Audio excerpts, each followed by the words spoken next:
ترايفل مهلبية الكراميل. انا سميته مهلبية لانه معمول بنفس طريقة المهلبية وعامل توبينج حلو جدا ولذيذ وينفع في اكتر من وصفة مش بس الوصفة دي. هنبدأ على طول بأول جزء وهي المهلبية أو الكريمة. هنحتاج لكوبايتين من اللبن وربع كوباية من النشا ومعلقتين من السكر، واحنا مش هنكتر سكر في الوصفة دي عشان يطلع سكرها مظبوط، ومعلقتين كبار من اللبن المكثف، وده بيتي. لو انتوا عندكم جاهز اوكي، عندكم البيتي طبعا مفيش مشكلة، وهتلاقوا وصفة اللبن المكثف في التعليقات. هنقلب كويس على البارد، وبعد كده هنرفع الكريمة على النار لغاية لما قوامها يبقى بالشكل ده، وبعد كده هنغطيها فورا بكيس حراري ويكون ملامس للسطح علشان ما يعملش قشرة. وانا بقول كيس حراري مش ستريتش فيلم علشان التفاعل مع درجة الحرارة، فالكيس الحراري أأمن. بعد كده هنعمل الجزء التاني من المهلبية، وهو كيس كريم شانتيه وعليه ربع كوباية كريمة، ممكن لبن ممكن مية، بس أنا بحب الكريمة عشان بتدي طعم أغنى، ومعلقتين من اللبن.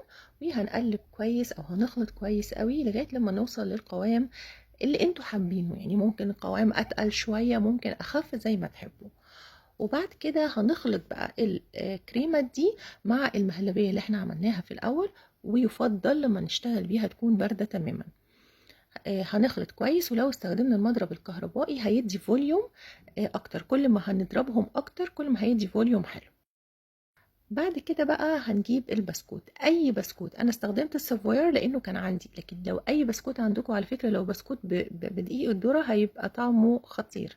هنجيب لبن ونحط عليه فانيليا ونبدأ ان احنا نغمس البسكوت بالشكل المعتاد.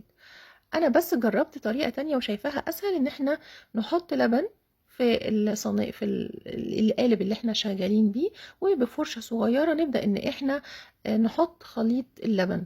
يعني انا شايفاه انه اوفر في الوقت وبيدي نفس النتيجة تقريبا.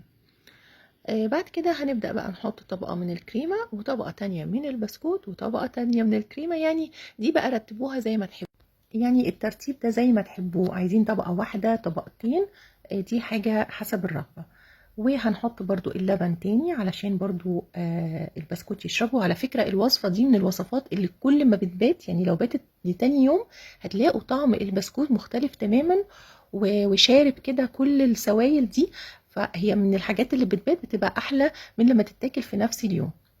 هنغطي بقى الطبقة الأخيرة على الوش كده كويس قوي، وندخلها التلاجة تجمد، ونجهز بقى لمهلبية الكراميل. أول حاجة هنحتاجها كوبايتين من المية وربع كوباية من النشا، وندوب كويس ونخليها على جنب لغاية ما نجهز الكراميل. وطبعا واحنا شغالين بعد كده بالمية بالنشا دي لازم نقلب علشان النشا ما يرقدش تحت. هنحتاج كوباية من السكر. والخطوة دي بقى عايزة صبر وعايزة يعني ايه هدوء كده. هنحطه لغاية لما يدوب خالص.